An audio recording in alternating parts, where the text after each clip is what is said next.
GMA News and Public Affairs.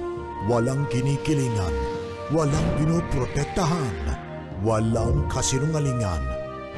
Serbisyong totoo lang.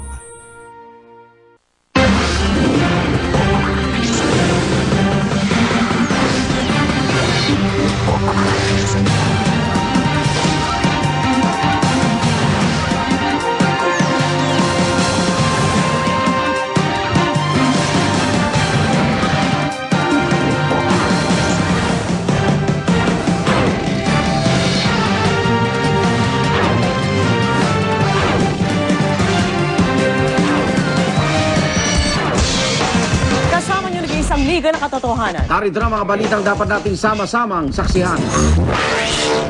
Pangulong Arroyo, tuloy ang kandidatura sa pagkakongresista ng Pampanga.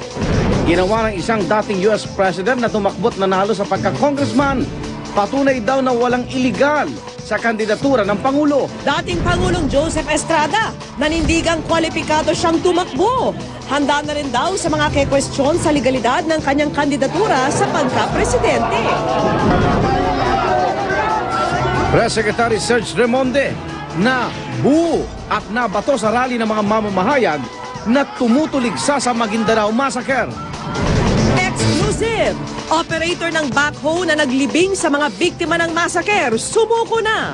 Pero iginiit na hindi siya ang nag-operate ng backhoe nang mangyari ang krimen. Mga babaeng biktima sa Maguindanao Massacre, pinagbabaril sa kanilang ari, batay sa autopsy. 25 araw na lang, Pasko na, kaya Divisoria Night Market, dinadagsa na ng mga Christmas shopper. Vicky Morales, Best Female Newscaster sa 23rd Star Awards for Television.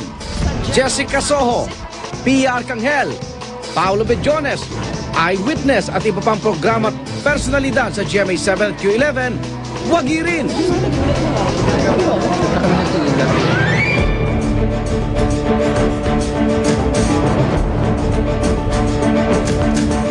Isang araw bago ang deadline ng paghahain ng Certificate of Candidacy, inanunsyo ni Pangulo Arroyo na tatakbo siya sa pagkakongresista sa eleksyon 2010. At ayon sa abogado ng Pangulo,